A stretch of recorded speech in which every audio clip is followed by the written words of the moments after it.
Welcome to the Horse Speak Book Club. I'm your host, Laura Wilsey, and we are embarking on a journey through the Horse Speak Trilogy. The Horse Speak team is dedicated to giving horses a voice and being their well-deserved advocates. We provide evidence-based knowledge of equine body language that is intrinsic, observable, and repeatable. We offer online courses, a weekly club where we analyze our members' videos, from herd dynamics to riding. We do in-person clinics. And if you're interested in learning more, check out our website at horsespeakacademy.com.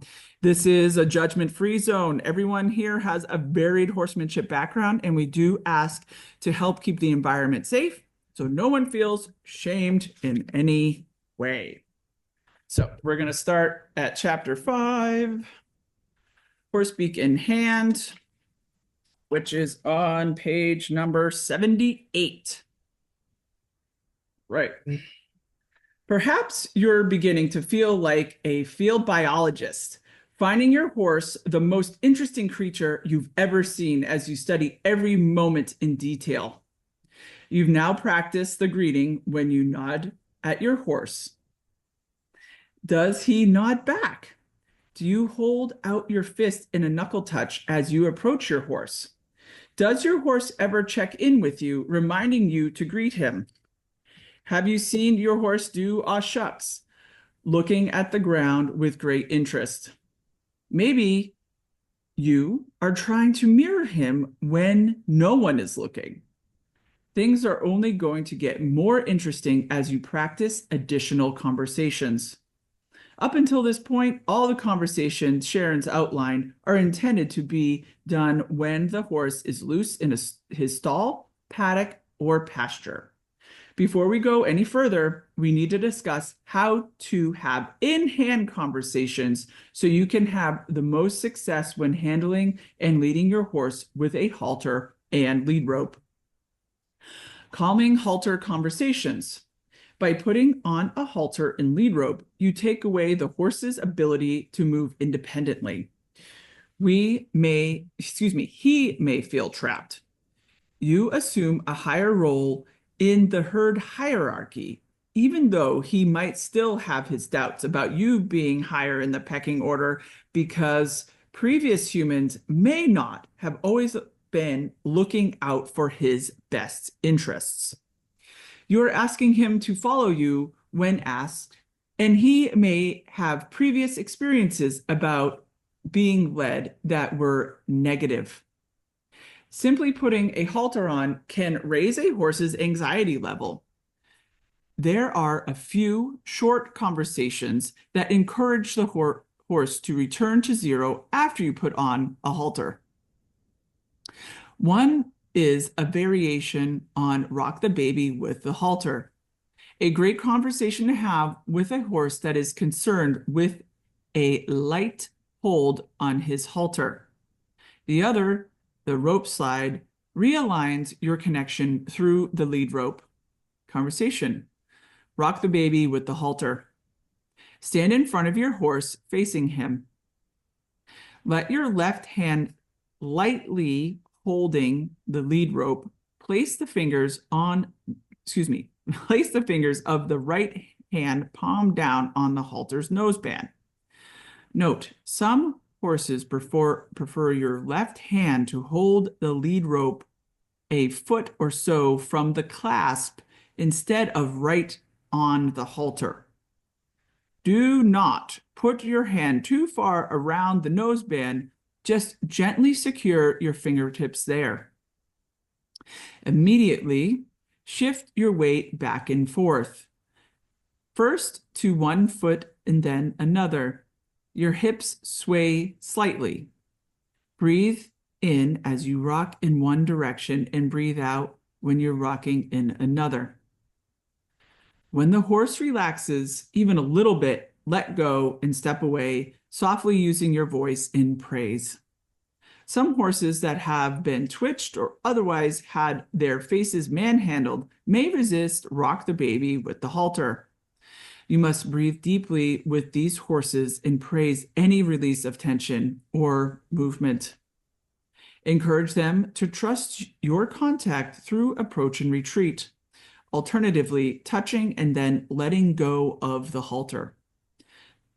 Next, step to the side of your horse's neck with your left hand on the halter and your right hand either by your side or holding the rope on the withers to extend the rocking motion to the horse's body. Breathe in while rocking in one direction and breathe out when rocking in the other. When you sense resistance, try to rock through it for a minute and then pause before repeating the conversation as often as needed. Eventually, the horse will realize you are offering a pleasant experience. Danuta? Conversation, rope slide. Stand in front of your horse and just to the side of his nose. At inner zero, hold the gathered lead rope with your non-dominant hand. Place your dominant hand's palm on the lead rope near the top and slide it all the way down to the clip. Your pinky finger is now towards the sky and your elbow is raised. Holding the rope palm down creates a resistance-free sensation for the horse and a fluid alignment for from your arm to his chin. I believe this results in a vibration that soothes the horse. No matter how your horse reacts, praise him and return to zero. Repeat the rope slide as often as needed when handling and leading the horse. It provides a comforting touch to add to your rope handling skills. Furthering our claims to space in front of the horse. The therapy backup is the next conversation to have with the horse's forehand. This conversation is essential in claiming the space in front of the horse. We've broached this kind of communication already at Liberty back in step 4. There we learned to use our core energy and the backup button to claim the space in front of him. To review, in horse speak, a leader will claim the space in front of another horse using first intention, then his eyes, his head, and his neck in sequence before he moves his feet to cause the other horse to back up and out of his bubble of personal space. This communication requires that lower members in the pecking order stay on their toes in regards to observing the bubbles all around them and how they connect. They need to be quick to yield the space in front of their heads to other horses. If the herd needs to run for cover suddenly, the horses do not want to trip over each other. In practicing spatial awareness in small doses all day, they are less likely to get hurt when under duress. So it is important for young horses to learn to back away from their elders, that have even observed older horses using their necks and shoulders to physically bump an inexperienced herd member backward. As we learned earlier, this amazing conversation enables us to better control the space around the horse when we are near him or leading him. It's also valuable during riding. If you psychologically own the space in front of your horse's head, you will have an easier time guiding his movements because he believes in your ability to do so, even when you're up on his back. Conversation, therapy backup. Using a halter and lead rope, you will create a movement in your arm and wing bone, scapula, that is derived from Tai Chi and causes the horse to desire not only to move backwards, but relax his entire top line and release tension from his lower back, hips, and stifles, rounding his pole and using his core muscles, all at the same time. This is why it is therapeutic.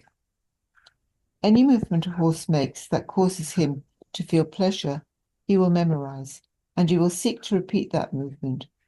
In addition, he will associate your request with the leader's ability to have good ideas.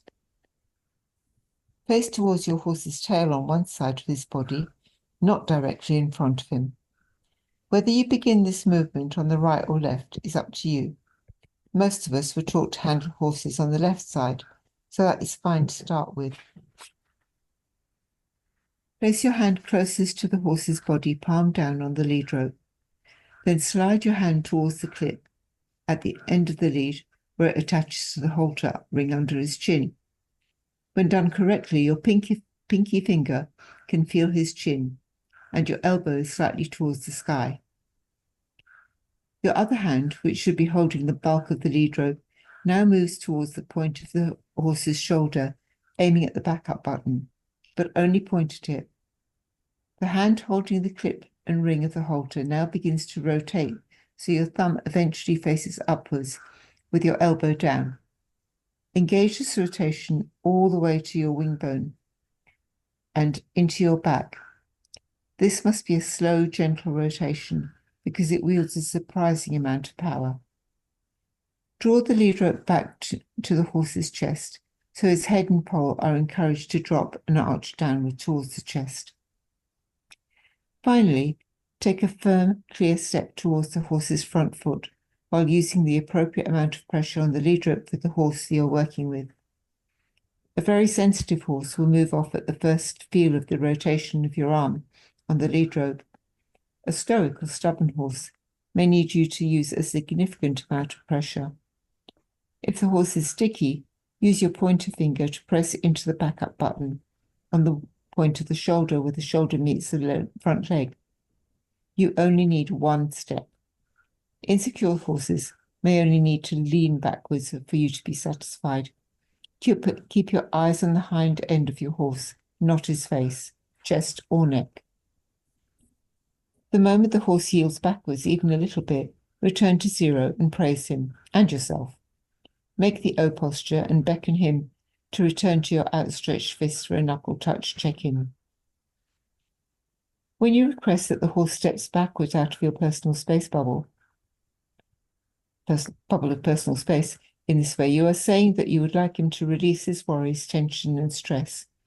You are being a leader because you offer to create a safe space in both your worlds and always then invite him to please come back to your knuckles.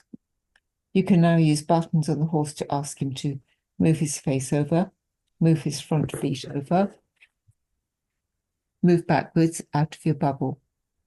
And you can step away from him and beckon him to come to you, using your knuckles as a point of greeting. Thank you. Sherry? Going somewhere, part 3, moving forward together. Let's advance to the next step of the ritual, going somewhere, the point where you actually do. By now you can greet, find zero, maintain a how curious attitude, and use buttons to ask the horse to yield his front end away. And you can also beckon him to return using zero posture. You have told him you are concerned about what he is concerned about in his world, namely lions, tigers, and bears. Oh my. And you can use horse speak to address his concerns about these things by scanning the horizon, blowing a sentry breath, and maintaining zero whenever you are near him. What you have learned to say to him is basically that when you show up, everything is safe, happy, and interesting. You have built trust through the greeting ritual and respect through moving his forehand over, backward, and forward toward you. You and your horse understand each other's bubbles of personal space, and you are now interested in taking it to the next level. In order to move forward together, you and your horse must assume roles of leader-follower in your herd of 2. There are 2 ways for a leader to move a herd member. 1, the herd member follows the leader. 2, the herd member is driven forward from behind the leader. In going somewhere, part 3, excuse me, we are only concerned with following a leader. A young horse will stick to his mother's flank and orient his nose toward her girth, near her girth area, so that he can move in any direction she does without getting run over by her. Should she move into his bubble, he can pivot quickly away as long as he is in the right position. Foals keep their muzzles connected to this area like a target, and they listen for their mother's footfalls to keep in step with her speed and changes of direction. This is the very reason why these huge animals allow themselves to be led by humans and thin pieces of rope. It is already a part of their social connection to stay targeted on a leader and follow her footfalls. A connection also happens between two horses' shoulders. We've all seen horses driven in pairs in perfect stride with each other. I've seen horses of really different sizes, matching strides in the pasture and even in a show ring. Energetically, they are attached to each other at the shoulder. When you line up your shoulder to your horse's, it is instinctual for him to match your pace and move with you. To begin going somewhere, start with a knuckle touch to check in. Scan the horizon and blow a sentry breath to let your horse know you've taken a look around and all is well. So now it is time to go do something. With your horse in a halter and lead rope, you will be further interacting with his forehand to proceed with the art of going somewhere. But this does not necessarily mean you will move any further than the threshold of the horse's stall door in this phase of communication. If your horse does not lead well, take time to ask for his space in his stall. First without and then with the halter and lead rope. Teach him your zero so he can find his own. Do the rope slide, rock the baby and the halter with the halter, and the therapeutic backup. Ask him to yield his front feet and step backward in the aisle. Repeat all these conversations. As you leave the barn, have the same conversations about space yielding as you approach the door, near the door, and again just outside it.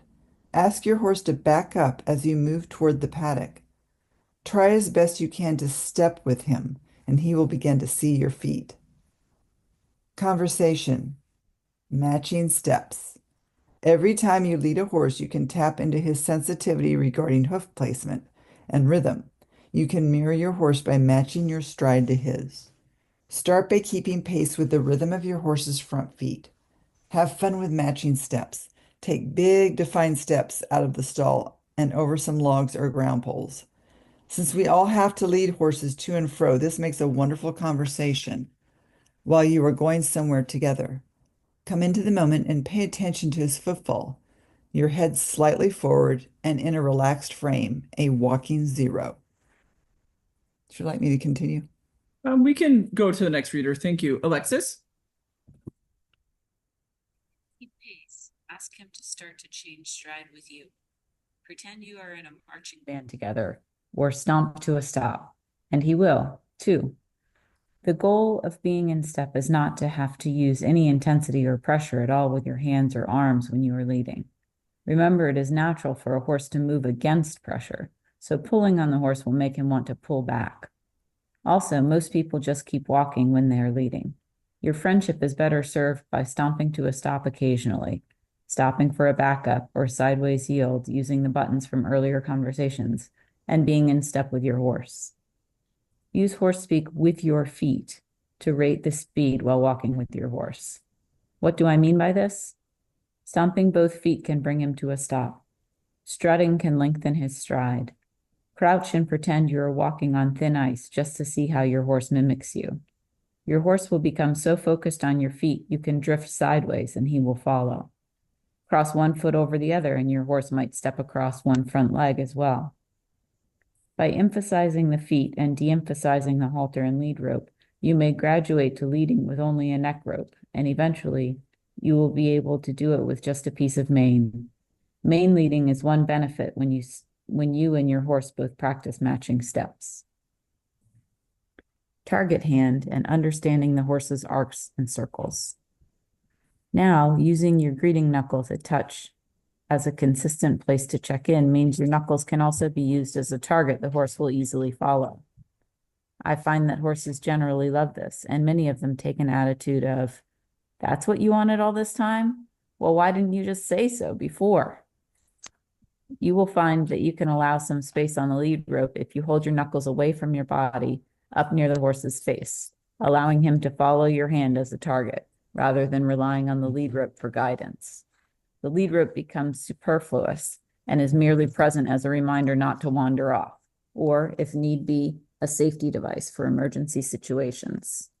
Remember how we talked about the horse moving in circles and arcs back on page 28? One way to understand these better is to move in tandem with the horse as he follows your target hand. As you move forward, make sure you're matching steps, staying near his neck and shoulder. Then make a gradual change of direction. If the horse does not follow you, your arc was too short, too sharp, more like an angle, or too sudden. We humans tend to move in angles, not arcs, so this is not surprising. To assist yourself in making better arcs and circles with your horse following your target hand, set up some traffic cones to give your eyes something else to focus on and you a point to travel toward. Once you get good at having the horse follow your target hand, there are all sorts of neat things to try, like stepping over ground poles, weaving in and out of objects together, or trying it without a halter and lead rope. Again, when you ask for something and you get something, say thank you with a pause at 0. This is about consistency, not control, and progress, not perfection. Thank you. PJ?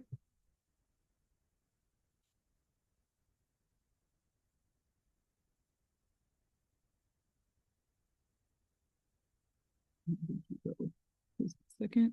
There you are. You switched. I switched from my phone to my computer. Thanks. Variations for fun. By now you will have come to understand the world as your horse sees it, and he knows he can now use horse speak to reach out to you if he really needs your guidance, attention, or maybe he has a bright idea. You can use your target hand to guide your horse forward, and you can beckon to him, back him up, move him sideways, and match steps around and over minor obstacles like thresholds. So you're well on your way to what I call fun with feet. We are still focused on working with the horse's forehand, and by doing so, we are developing more trust and respect with every conversation we have. Conversation, fun with feet. You can take a mirroring and matching steps to the next stage by asking for just one step. Horses adjust their space with each other by positioning and repositioning their hooves, and they understand your language of claiming and yielding space when you use your feet with clear, calibrated movements. Fun with feet is the conversation that introduces this. You can face your horse or do this exercise from the side of his shoulder. First, slowly and deliberately step out wide and watch your horse follow. Then cross your feet dramatically, followed by stepping wide again. Give your horse a chance to follow your lead. If he misses it the first time, start over. Now face your horse from the front and step dramatically toward one of his front hooves. If you have already practiced the therapy backup, you may use a light touch on the lead rope to help clarify what you want. However, if you have matched steps enough, your horse should be clued in to your footfalls and simply lift the one front hoof and shift it backward as you step forward. This needs to have the same marching feeling to it that matching steps had. Try some variations, such as stepping forward and backward with the same foot-hoof combination, or stepping forward 2 or 3 times in succession and having him mirror you, then stepping backward 2 or 3 steps while he brings the same hoof forward. For extra fun, stop mid-stride and dangle your foot in the air. I have seen horses wiggle their ears and lips in what I call a horse speak giggle as they try to suspend their own hooves. Stomp to a stop and see if your horse mirrors you. Now, when you start to do matching steps forward with your horse to go somewhere, you can change it up and turn to face him, stepping in toward his hoof and ask for fun with feet. This keeps your horse on his toes and makes you seem very fun and interesting to him. On a practical level, you are gaining balance, harmony, rhythm, and a better feel for your horse's natural body movements. Plus, when you're riding, you will be more in tune with his feet, and this will add value to your mutual awareness. You can just finish up the chapter. Thank you. Conversation, obstacle course. With obstacle course work, you have a chance to work out how to go somewhere together and have some fun while doing it. Use whatever items you have at your disposal to engage all the buttons for sidestepping, backing up, marching forward, and beckoning to you. Set up scenarios in which you back up your horse in strange places or beckon him to come toward you over a ground pole or between some barrels. For safety purposes, always stand at a 45-degree angle to the front of your horse when incorporating obstacles, so if he lacks confidence and needs to scoot over or forward, there is room for him to move out without running over you. If you have claimed the space in front of him with the therapy backup, as we have discussed, he will make every effort to be careful to avoid your bubble of personal space. 1. Matching steps. Marching forward is a real treat for horses to practice. Set up ground poles at odd angles. This will encourage you both to really match steps as you negotiate the pace and height you need to lift your knees to clear the rails. Bring out balls, hang objects in corners, set up barrels, go up and down hills, linger around gates, doors, and anxiety-inducing objects.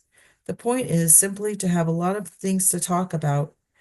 Figure out what brings out your horse's sense of humor, and yours too. Also determine what makes your horse feel like he has done a good job. Some horses enjoy a good scratch, others like toys, and some only seem to have a light bulb go off when there's a cookie involved.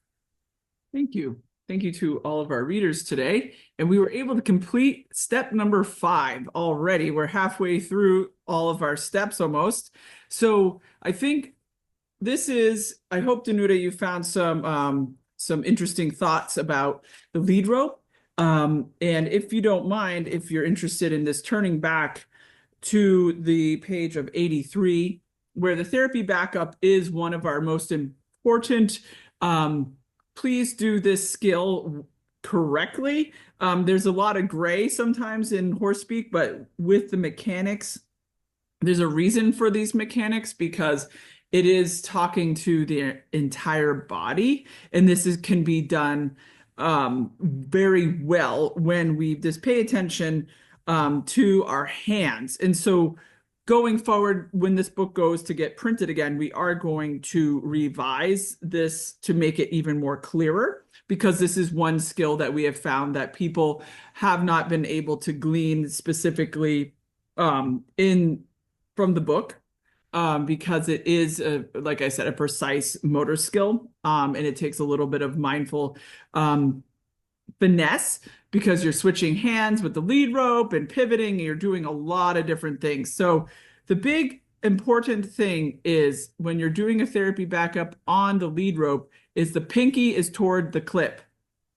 That is the thing, because that helps create the rotational force that we need, because we're asking the follow me button at the back of the head by the ears, the pole, as well as the bridge of the nose to twist to then rock backwards. And actually, I just cracked my own back. So you could try that at home if you would like to do that. So it was really nice. It gives a stretch because it's going through the entire top line through down to the sit button, so that they are engaging the sit button and the jump up button, and like I said, rounding the pelvis. So the other thing that's important is letter D, is the scooping motion. There's a scoop, like you're scooping water into the backup button, which is that B at the top of the leg. So it's important to do that, because the figures at the bottom, Sharon is doing, this is like with a sensitive horse. Mummy is extremely sensitive. And so she is having her palms down, which is not necessarily wrong, but it's just, we want to make sure that we're doing the scooping motion with that outside hand toward the backup button. So it's just a nuance to pay attention to. And if you have read the third book, we do have different therapy backups through the bridge of the nose, as well as we use piano fingers on the strap of the halter. If you have a horse who is a little bit like, I can't do this, it might be a little bit nippy because they're not really wanting to have you touch their face. So we can ask, I'm holding your hand, this is going to feel really good. In using the halter strap. So those are the real big teaching points that I have. And then also matching steps. It is really important. We have these, where is it? To make sure you don't leave your horse behind in the dust, because when we're walking with the horse, we can help them. Yes, on page 86, we can help them stride with us. And that would be crouch and pretend you're walking on thin ice, just to see how your horse mimics you. So if you have a horse who is wanting to just go because they have really long legs and they're just that kind of guy or gal, Crouching meaning going into your O. I just cracked my back again. Crouching into the O posture and really over exaggerating our footfalls. So then they will mirror our footfalls rather than us trying to catch up to their fast stride. So we are leading horses through our feet. It's not the lead rope. As it said in the book at the place where it said it, it's basically for emergencies to have them not leave. It's an extension of our holding hands with the horse. They're not, horses don't lead horses on lead ropes. They follow feet. They follow cheek, neck, shoulder. They line up at the girth. So if you wanted to go even deeper in understanding this, we're watching Sharon create this beautiful Your Horse's First Teacher webinar series that we've recorded 2 of the sessions. And it's really great to see how Mama, from the moment the horse, the little foal hits the ground, she's teaching buttons, meaning just talking to them, asking them to move. Can you follow me? Things of that nature. So this is for horses, by horses, everything that you're reading. It's from an ethological perspective. So if someone's like, I don't know what you're doing with that horse speak thing, we are, like it says at the beginning of this chapter, we are being biologists. Perhaps you're beginning to feel like a field biologist, finding your horse the most interesting creature you've ever seen as you study every movement in detail. And that is the thing that we talk about over and over again. There are no ordinary moments with your horse. Every single moment you're with a horse is a teachable moment. So going to get your horse, bringing it to a place where you're going to do other activities, like that is the lesson. So take advantage of these moments because it is, again, always a moment. How are we moving together? How you feel about going through different thresholds? Everything means something. So that's what I have to say about that. So does anyone have any comments? You're welcome to use the chat or raise your virtual hand because I don't need to talk the whole time, even though you might find it interesting. Because this is about you and your learning and your experience. And yeah, it was great to meet you in person, Heidi. Thank you for that comment in the chat. But yeah, this is a great chapter to practice. There are so many things to remember. It's like learning to fly an airplane, and that is just starting to lead a horse. Yeah, absolutely. And that's the thing. Over time, it will become innate. You won't have to be thinking about, I need to say cheek, neck, shoulder, or palm down, calm down on the lead rope, or anything of that nature. It does become second nature. But again, we are learning a language. And that is the thing. And it's a language with another species. And so within our own cultural experience within language, that kind of puts us into a box. So therefore, that's the box that we understand language. So when we're trying to get you all to go outside of the box and understand horses from their perspective and that they have needs, wants, and desires. And that's like expanding our consciousness to be outside of this, like, I have to go to work, go to bed, like this small box that we are in as the human experience, that there's a whole other kind of experience that we can have together with our horses. And that's the beauty, I think, of what we are teaching with Horse Speak, is that it's not just a horse standing in the field eating food, right? They're having conversations all the time about all different kinds of topics. So Danuta, I see you raised your hand, and let's see what you have to say. And before that, I'll just read Suzanne's thing here, chat. Body language requires movement. Anytime we use our body to communicate, I am sorry, I lost my spot. Communicate, we have to move something. It makes sense that small movements are significant. Yes, thank you. And thank you, PJ. In the beginning, we do focus on mechanics so that we can learn how to use our bodies to communicate. And remember that horse speak is a language. You are in the language with them. This really helps me see how I was doing so many things wrong in my video last week. I feel like I need to start over and practice the things we learned today. Yeah, that's and no one's wrong. It's a learning experience. So that's the thing I want people to, and Sharon even said it, I think, in this chapter. It's like, it's progress, not perfection, right? Like when you know better, you do better. So we're in a learning curve, and everyone has different muscle memory. If you've studied other people in your horsemanship journey, you have some muscle memory that you have to undo. And that is something that can be frustrating. So be in this experience, be objective, and be kind, because it's not fair to yourself to beat yourself up in this learning curve, because there's some undoing to do. That's like, meeting somebody who has zero horse experience and teaching them horse speak. It's so easy for them because they don't have to undo stuff. And so then, it's just, patience in the experience. Yes. Wow. Thank you. I've been working on this for 5 years and I still have that experience. Yeah, because everyone's learning. I'm still learning. Sharon's still learning. We actually learned some really cool stuff over this weekend that we're going to keep, trying with different horses to see how does it become consistent? And that's how we've evolved this language from this little book here to the other book that's 100,000 words, the third book, because we are continuing the conversation every time. And we are like field biologists when Sharon and I go out there in our pilot program, folks, that we are constantly learning and dissecting this language system. It's so fun. And it's so interesting.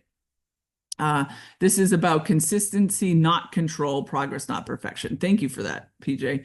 It puts me in mind of Paul Ekman's micro expressions in humans. So much to learn at the entry. Yes, absolutely. That's actually one of the books that the show Lie to Me, which is based on Paul Ekman. This for our next generation and pilot program certification people. He is someone that we do suggest you watch or read, because each thing, as my facial expressions change, all of these expressions are talking. So that's the thing where we've been able to just zone out body language and just listen to the verbal, right? So then I could go down a rabbit hole and I'm not going to, but yes, also there's Joe Navarro, who we like because he's a former FBI agent, and he's also talking about body language. And so when you start paying attention to the little things, then it means a whole different thing to your horse. And I'm here gesturing because I'm talking, I'm teaching, and things of that nature. But if I had a horse in front of me, I wouldn't be doing this. Or I would tail swish, go to the end of the lead rope and say, I'm not talking to you right now, horse. I'm talking to the crowd. And they understand that. Yes, so much to learn. I need to take it one step at a time. Yes, one step at a time. That's the power of the one thing. We talk about this over and over and over again. Don't overface yourself with too many things. Because again, we're adult learners and we might have a relationship to learning that might not be the most positive, right? Like, because everyone had a different schooling experience as a kid. So some of you might have hated school, right? So that's why we're trying to make this fun also. And having someone read a book to you can create a better learning experience, because it's not my go-to thing is reading. It's not. I'm an athlete. I love using my hands, building things. So reading, I'll listen to a book, but sitting down to read a book and not moving my body, not my pastime. But so therefore, it is still it's all about a learning curve. And knowing how you best learn too. Thank you for bringing in Paul Ekman. Will you please repost that comment so everyone can see it in the chat? Yeah, so Luann, you are in hosts and panelists, so I will find that chat. I don't know where it went. Somewhere. Sorry, there it is. So anyway, I'm going to have Danuta, you can start talking and we will go from there.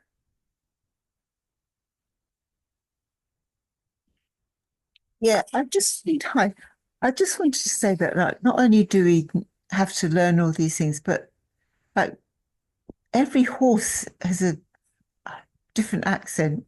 Like, I can do things with one horse and she's like, oh yeah, I can do this, no problem.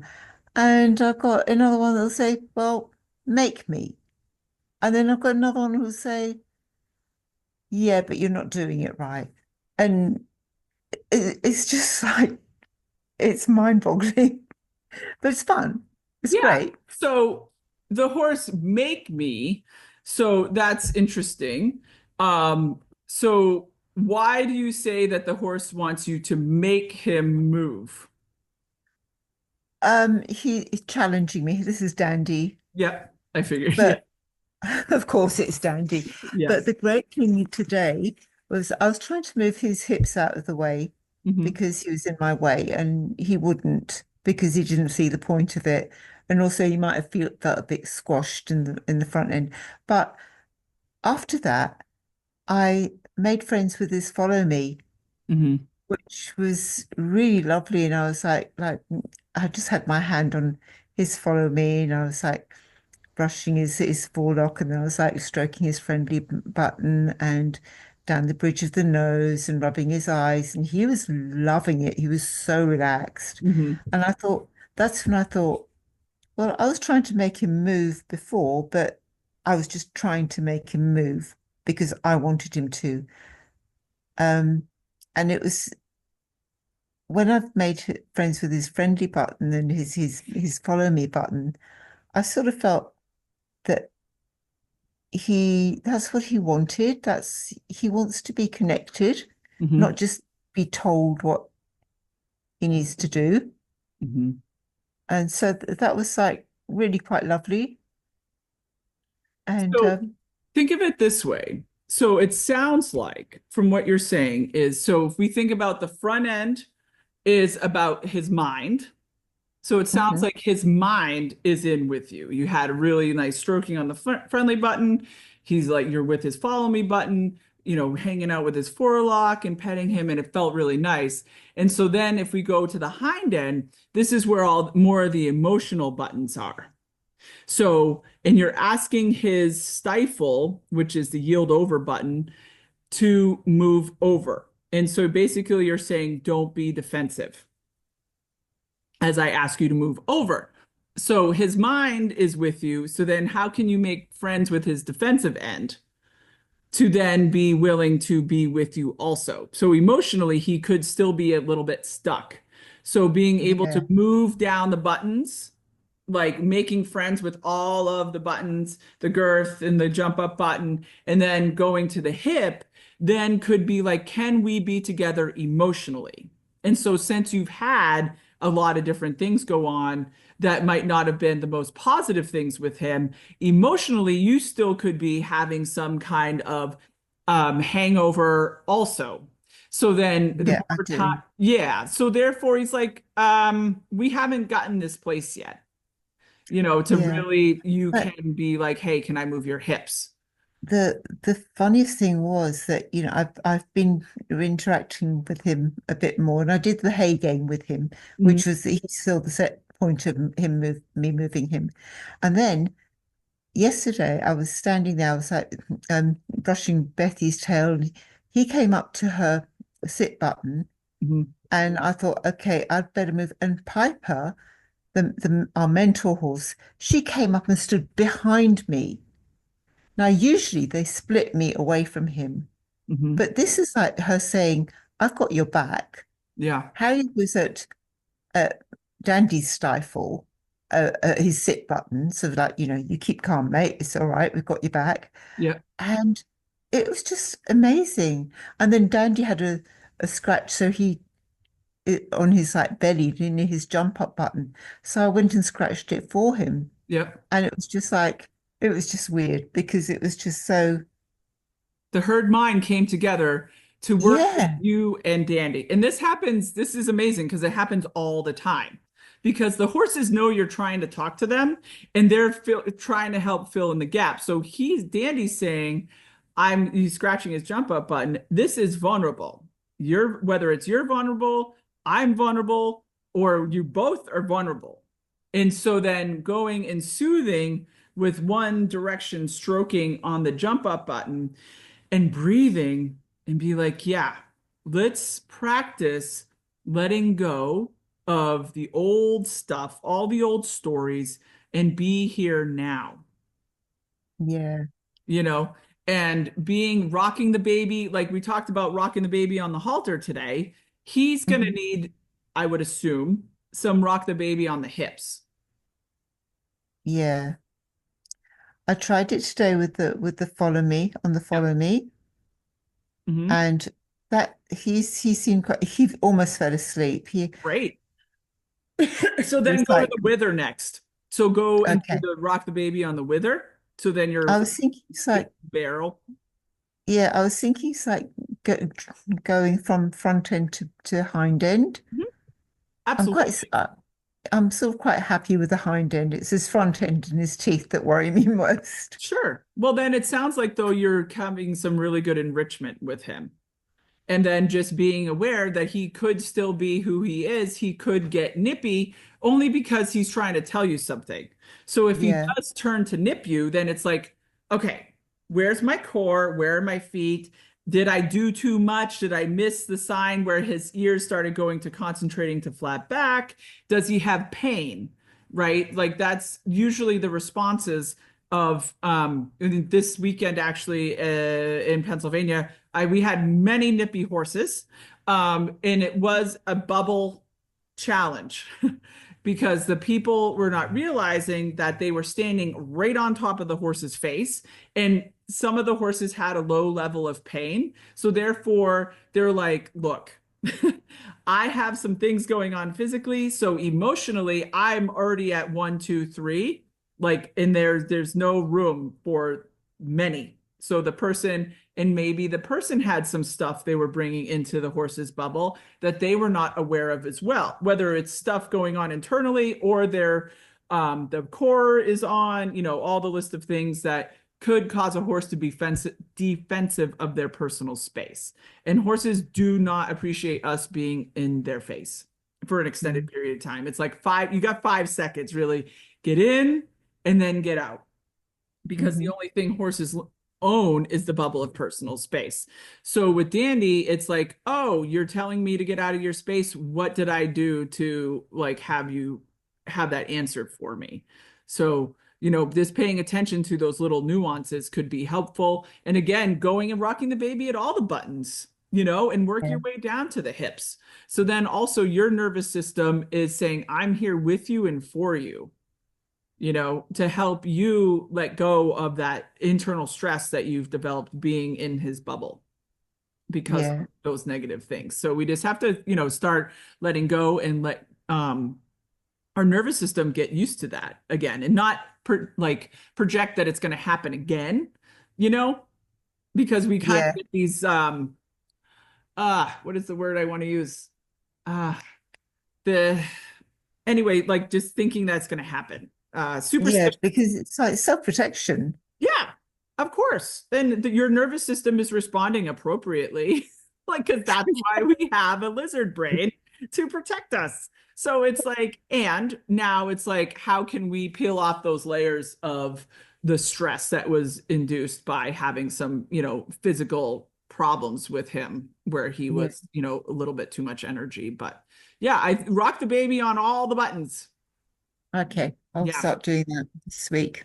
All right, perfect. Thank you so much, Okay, Danuta, thank you. for coming on the audio today, because I'm sure there's other folks who could glean some nuances and some perspective on what's going on for their horse. So thank you again. Thank you. You bet. All right. Now, let's see here. I'm just going to go back to the chat. Any tips for a blind horse? I have one who is blind in one eye and doesn't see great out of the other eye. I'm going to read what Suzanne has to say, who is one of our folks who has gone through our certification pilot program. And we do, Dakota, our Appaloosa mare, who's 25, is blind. So I do have some specifics that I can share for a moment.